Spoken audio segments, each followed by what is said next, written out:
tape recorder in their face. Yeah. You got to sit it somewhere and hide and they just talking or either try to remember. But I remember deciding I wanted to make a quilt, and somebody in the group told me they were teaching a quilt class at the Southwest Art Center. Mm. But I started asking people for pictures, and nobody had pictures. They were telling me. So I went back and I sent a letter out, or either I told them at the reunion. I said I want to do a military quilt. Mm. I said all of the Sloan descendant men, if they served in the military, send me a picture of them in their uniform, and I'm gonna put it on a quilt, and I'll have it at the reunion the next time. So I got boohoo's of pictures, Mm. and then I saw these were little old men I had seen at the reunion, or some younger ones in my age I never knew served in the military. Well, then when I thought back, my dad served in the military, his brother served in the military, and my two cousins served in the military. But each one of them served a different branch in the military, and I never thought about that. Mm. What So, branch did your dad serve? my dad served in the Navy. That's his picture on the shelf up there. Okay. Yeah, he served. His brother, the Army, and one cousin was Air Force, and the other was Marine. Was he in any wars? My dad and his brother was served in the 1940s, so that would have been World War II. Mm-hmm. Okay, then. Did he ever talk about World War II? My dad never talked about the military, and both of them was gone before I got into genealogy. Mm-hmm. My cousin Curtis, that lives in Michigan, I think he served, but I just told him I want to do a history for the National Museum, in D.C., Mm-hmm. and they do a 15-minute video, and they said yes, but I never got a chance to do all of that. So there's still an opportunity that you could talk to him and do it. And his son served in the military. But a lot of family members I didn't know, so little by little I do know some that are still living. I have a cousin that lives in Virginia. He served. He did 20 years. Mm-hmm. I have a female cousin, and I didn't know the females in the family. I only knew the one cousin lived here. She served in there, and she's in her 70s. But I found two females on the Sloan side served. It was a mother served in the Army, and the daughter served in the Coast Guard. Mm-hmm. And they both are still living. All three of the females are still living. But what I found out, and when I put the pictures on the quilt, and we showed it at the reunion, I show it every year. I take the quilt and show it. They are so proud. And then I had cousins sending their son's picture. But I took it from being a military quilt and did it as a community quilt. So I have two cousins that was a police officer, and another was a military police officer, and I think one of them had moved up to a detective. So I opened it up for all. Mm-hmm. So going back to the Sloan side, after I found out the children's of Ed and Clara Sloan, I did a quilt for each one of them. So I think I end up with either 3 quilts or 4 quilts. Mm-hmm. And then that's where I saw the repeating of names, Mm-hmm. like Clara. And when we were at the reunion and we asked who was Ed Sloan's wife, and nobody could remember, and I came back home and asked my brother, and he said, oh, her name was Clara. Mm-hmm. Well, my grandmother's name was Clara. Yeah. And then my brother had a daughter, her name was Clara. Then my mother's sister had a daughter named Clara. So they was named after their great-grandmother, and I don't guess we ever realized it. And if I'm not mistaken, each one of Ed's children had a Clara in their family. Mm-hmm. That was one. But I never did see a Ed. I haven't ran across another Ed. Ed Sr., the great-grandfather, was the only one. But the Claras, I did find them. And let me see. I can't think of anything. But we still do the reunion. Mm-hmm. We still do that. We still do our crest I had a banner made with our family crest on, and it is carried into the reunion every year. We have T-shirts every year. We have T-shirts with our crest on it, and we always wear it to our cookout. And a lot of the younger ones want to change it, and we said no, you can't change the crest. That's our. Mm-hmm. We design it so, but they don't get it. They want to change the colors. We have family colors, and we tell them what the colors and symbols represent. But some still will say, well, that's old fashioned. We need to change. But if you go to a lot of old families that have their crest, they never change it. Mm-hmm. And I remember I was bragging about I had, I think it was 3,000 family members on my tree, and and I was in the store and I was talking to it might have been Staples or Office Depot, and I was buying the family trees. I had purchased family tree software, and I was talking with the salesman. I said, "Oh, I have this thing, so many family members on my tree," and he told me that he came from Stockholm and they had 4 volumes of their family tree. And he told me the aunt was the one that had all of the books. And I said, well, my God, I can only go back to 1880 with my family. And then I said, what if we could go back further than that? Mm-hmm. So I went to D.C. to the conference one year, the African American Genealogy History Society. I went to that conference one year in D.C. and Rick Skittle was there, and he came and talked about the DNA in his workshop. And I always wanted to know about that. So Hillside Truth Center had a workshop in the I forgot her name, Gina, who works with Rick Skittle of the African American uh, uh, Genealogy Society, was there, and I went and did my DNA. Yeah, Yes, so I have the paperwork on that, and I try to encourage everybody to do that. I can only go back on the matriarch side, being the female. It takes a male to do the patriarch side, and a male can do both sides of the family too. So I say sometimes one friend of mine's what they did. She did the matriarch side, and her and the nephew put that dollars together and did her brother because he had no interest in it. I never felt negative about Africa. I had an opportunity to go there twice. As a little girl, and I can remember back when I was like 7 or 8 and Tarzan movie was out, I always wanted to go to Africa.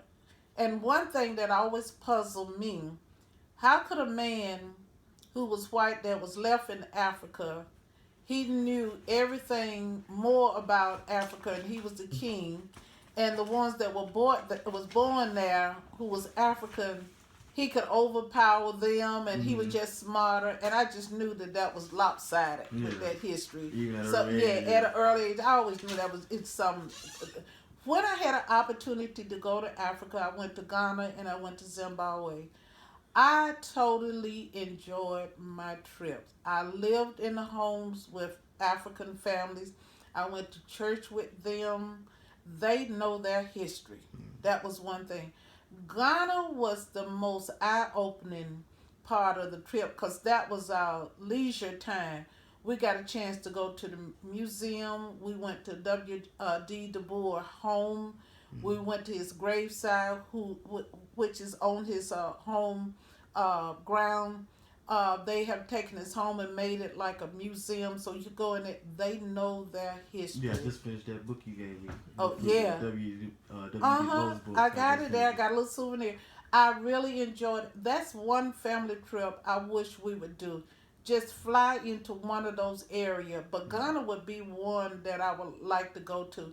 But when I did the DNA, my DNA was found in Guinea-Bissau, Sierra Leone, in Liberia. But what you can do on the African Ancestry website, you can connect with other people that have the same DNA with Mm-hmm. you. I haven't did that. I kind of went on there a couple of times and see what they were writing about.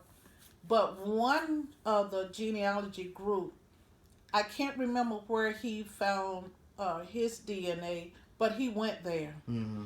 It was he by being connected with the group in D.C. He formed other people, and they got a trip up and went to Africa.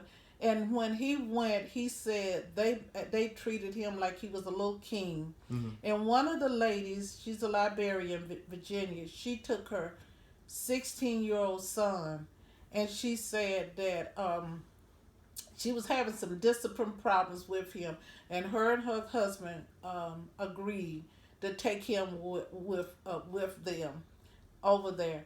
But she said that the men in that village took him aside and initiated him and talked to him. And she said when he came back, I hadn't talked to her in a couple of years, he came back a different person. Mm-hmm. Uh huh.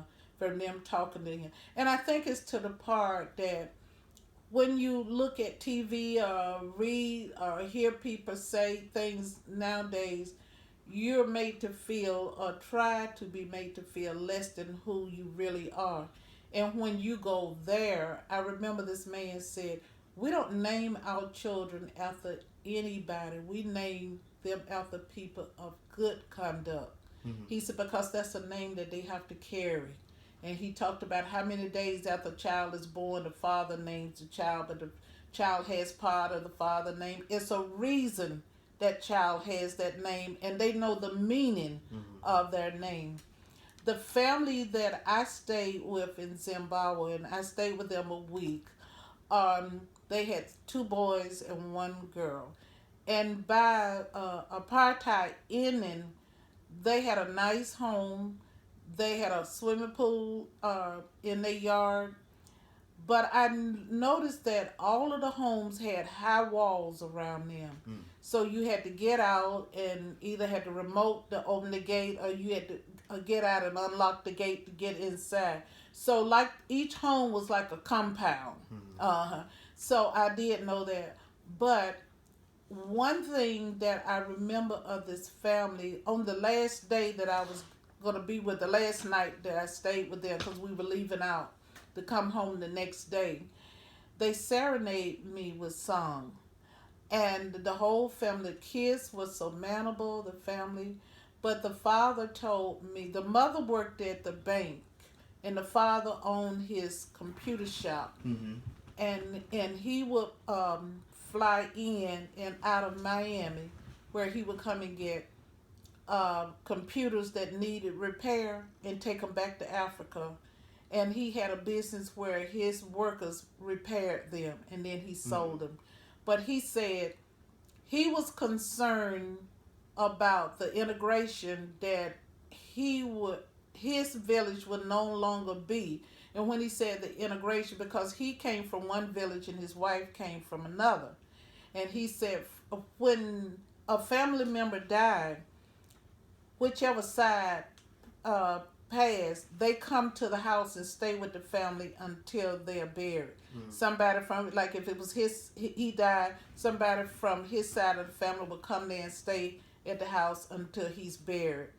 And he was saying his children, by them being from two different tribes, then the next generation, then that means that his blood, would be thinned out. Mm, Okay, then. yeah. And he said that his tribe and his wife's generation, they believe you come and get them, and when you get ready to bury, you take them back to their village and bury. Mm. He said his kids was not going to do that. Mm. They were not, and the kids were leaving the village because there were no jobs or source of income there.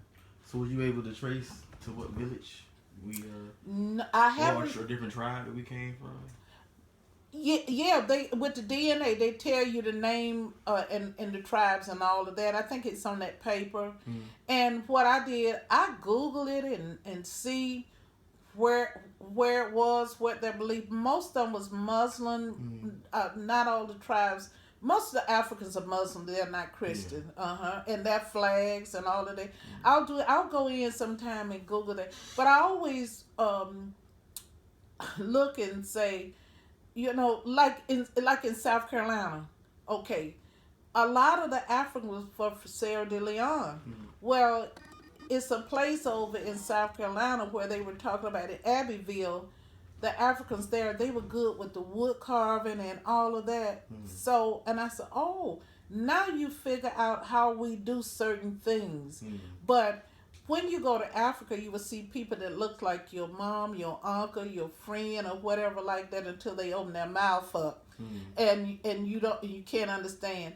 But I also went to the African University in Zimbabwe, and they were all from different tribes, and they brought them for higher education and learning how to live together. Mm-hmm. But one thing that they all had to learn was they had to learn English. They all had to learn English, and I brought some souvenirs back, but I didn't get them off of the out of the store where everything was like.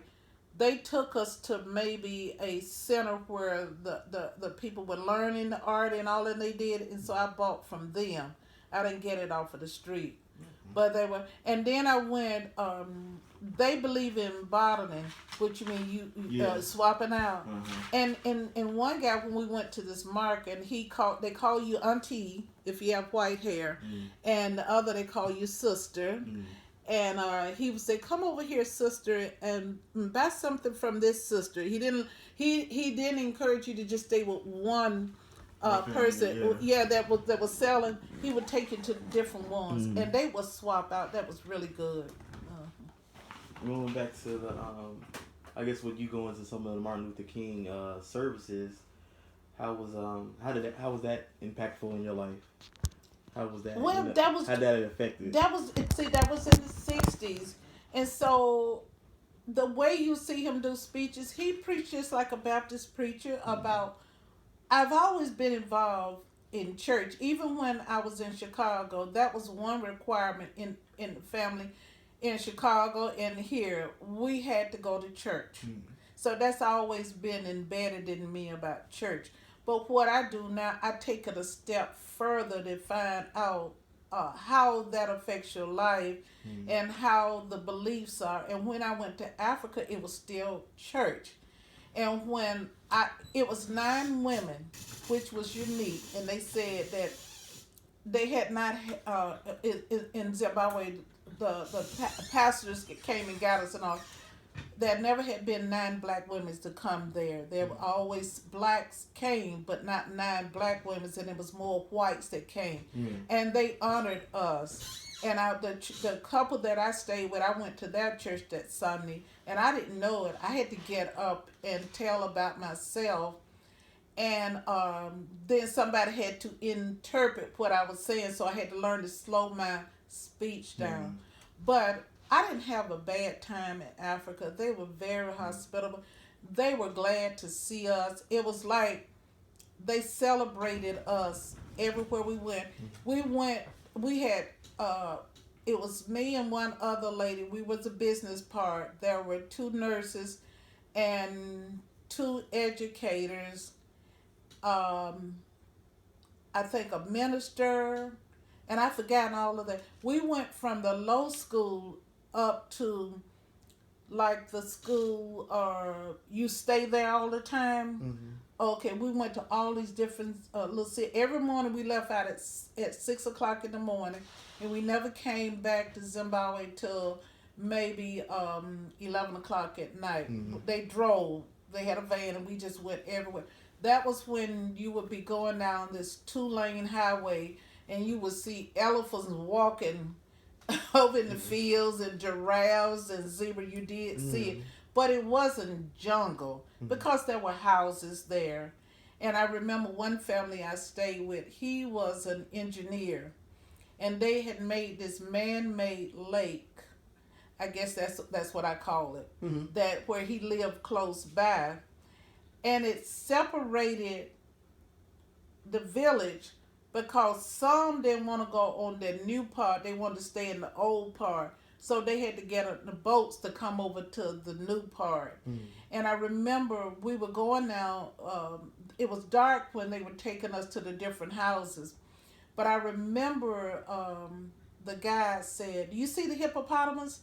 And I said, "Where?" I couldn't see it. Well, the hippopotamus were crossing the road right in front of us. And he said, "Well, let me back and turn around so you could see it." Well, it was so huge to me, and we were in the van. I told him he didn't have to back. Yeah. It was okay. But it just see them, and they said, "You don't leave food in the car out." We would call it the country part of it because the houses were spaced apart. He said because the animals try to get in the cars and things about it. And I asked the man, I said, "Well, how do you know what animal have been in your yard or something?" This was the engineer. He said elephants came back his way because of the water. He said, "We see their droppings and we see their prints when we get up in the morning," so we knew that. So the big thing in Zimbabwe was for the business part, they was raising chickens. Mm-hmm. And so that was the way of making money.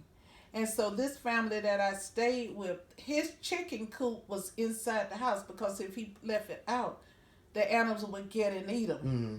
Well, it was in one far end of the kitchen, and I had never seen that. And I remember my grandmother on my father's side raised chicken, but they were in the yard, so that was a new experience. But they are very talented people too. And we would stop sometime on the road, and you would see a group of ladies sitting on the side of the road, and they were crocheting baby blankets and booties and things to go on your bed. And I remember we stopped there and bought things. So we bought from the village people. We didn't go into the stores and buy whatever like that. So I always, that's a cherished memory I have. Going to Africa. Yeah. So I guess since it's almost, it is definitely over 60 years since the Okay. 60s. Yeah. How you see any comparisons with the Black Lives Matters compared to the civil rights back in the 60s? Yes. And just how do you feel about the transition from then Yes. to now?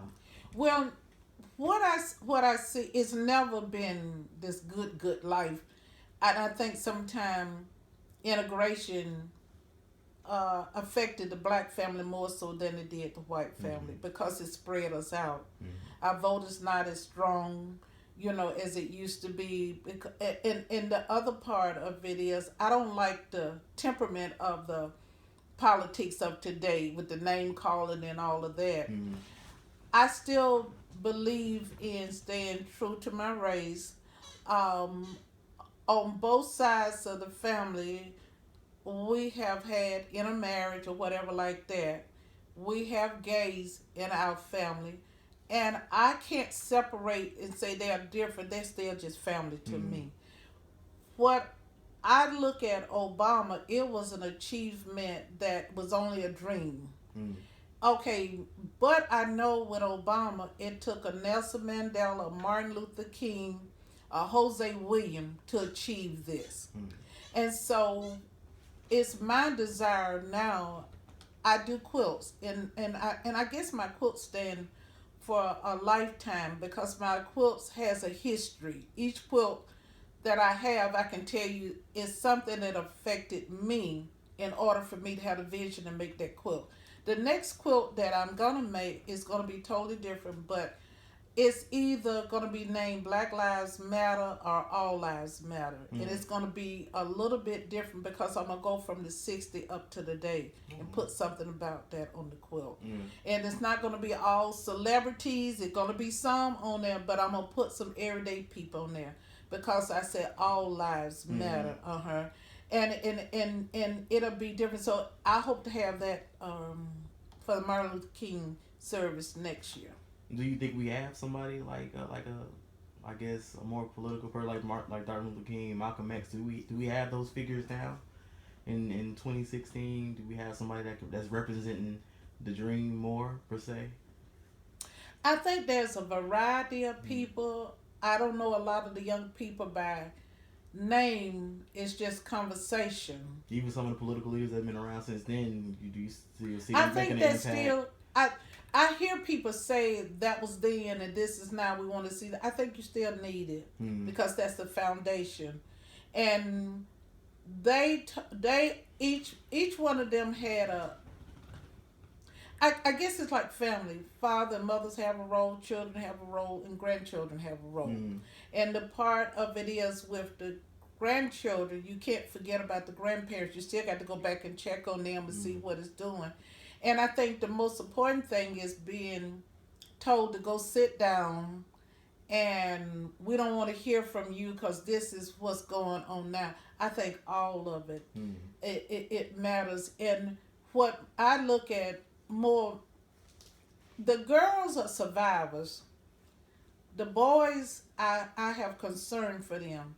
And my concern now or for my grandsons are when they leave home, do they make it back home? Mm. That's not a war, it's just going out for an everyday excursion. Mm. If they leave home, do they make it back home safely? Because a lot of things happen when they leave home.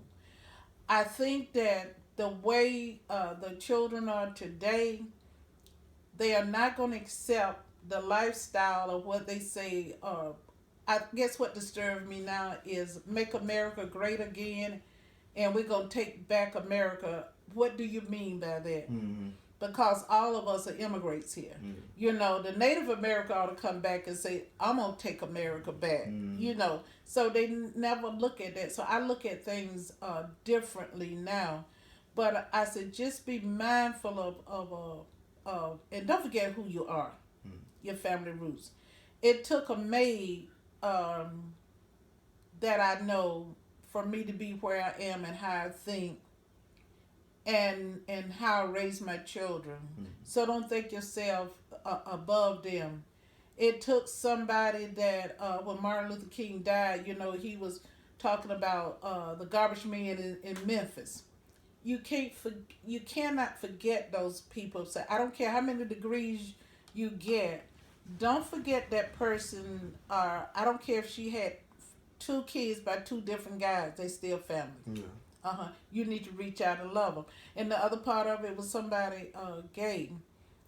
That's still family. Mm. You still reach out and love. We don't have a right to judge them. If they ask a question, you tell them your view, but you have to listen to their view also. So that's the way I feel about that. Okay. With since you definitely grew up when it was segregation was being implemented, how did you, I guess, view the white flight as far as when the schools started being integrated, and then eventually all the white people just left and went? I would tell you, we moved in this community in 1971. I had it were three white families on the street. We purchased this house from a white lady. She was a divorcee. She worked for one of, I think it was Eastern Airline. But when they built my youngest daughter, which is your mother, she went to, I think it was Campbellton Road Elementary School, and she had a teacher that was in her 70s, and I think she was the oldest teacher in the school, and she retired. And I believe, Tanya, you have to ask her what grade she was in, but she went maybe 1 year while they built the elementary school in the community because of the white flight. Mm. So Fickett Elementary School was a new school in this community on this side, and so Campbellton, it just closed down. I think maybe after the kids got in the fourth or fifth. My oldest daughter never went to the elementary school. She went to one. It was County Line Element. It was Sandtown, but it was on County Line. So that's where she went. So when she graduated, which was the seventh grade, to go to middle school, her teacher called me in a meeting and told me she wanted permission from me and Henry to let her go to this white school. It was a white middle school close to Buckhead. I can't remember the name of it now, but I will find it out. And then she left there and she finished at Northside, out on Northside Drive, which was a permanent white school. And it was the M program. Minority to majority, I think that's what it stood for. And it's North Atlanta now, high school. So that's where she finished from. The church that I have been at for 40 years, Ben Hill United Methodist Church. we the teacher was a member there, and she invited us there, and we went, and there were, I believe, less than 5 black families in the church. Mm-hmm. But I knew within 2 years the church changed, and it was maybe 50 whites still left. And these were seniors that were in their 70s and 80s, and they was not going to leave. They just stayed there. So a young So we family saw went. the flight go Yeah. that way. So I remember my sister worked for this company, and this lady was, her father was the owner of the company, and she lived around the corner from me. And I used to take my sister to work and everything, and I saw her in the grocery store. And she recognized me, and she soon moved out the community. Mm. But I did see that. Like, some stayed and some died. It was a white minister at the church, and he came and welcomed us into the community, and he had a black member, one of the black members, with him when he came to the house. And I remember going to the hospital, and he visited me. Mm. Well, at that time, we were going, and then the two girls, your mother and her sister, started going to Ben Hill for Sunday school, Mm. because it was in walking distance. Henry and I never changed our membership. Henry was a member at Mount Carmel Baptist Church, where he grew up, Mm. in Summer Hill, and I was a member of Israel Baptist Church, where my mother was going, and my mother's side of the family, which was over in Kirkwood. Mm. And we would just swap Sundays. And so after we moved out here, we all joined. My mother told us that we need to be at one church. And she said, you don't send your children to one church and you go to another. Mm. You need to be where your children are. And that's how we end up at Ben Hill. We had no idea we were going to be United Methodist. We were all raised Baptist. Yeah. So after the membership dropped at Ben Hill, they sent a black pastor there. And I think when he came, it might have been 100 people at the church, or 75. And when they moved him to another church, I think it was 5,000 or 6,000 people. And his name was C.L. Henderson. Mm. He was a very prominent black United Methodist minister that they brought from Nashville, the office, to keep the church from dying. Mm. And he went on to be the DS and became a bishop before he passed. And he loved your Auntie Deborah. Mm. He preached her funeral. He visited her. And the church was small enough that you knew everybody there. You knew everybody. So the church have, grew up under him and everything. So we're very close with the people at Ben Hill. But most of them, when I went, we were the young people. The old people were 50. So now we're the old people in the church, the young ones. So we go to the 7:30 service, and your mom and y'all go at the last service. Yeah. They don't like going to the early service. Okay. Okay. I think that was good.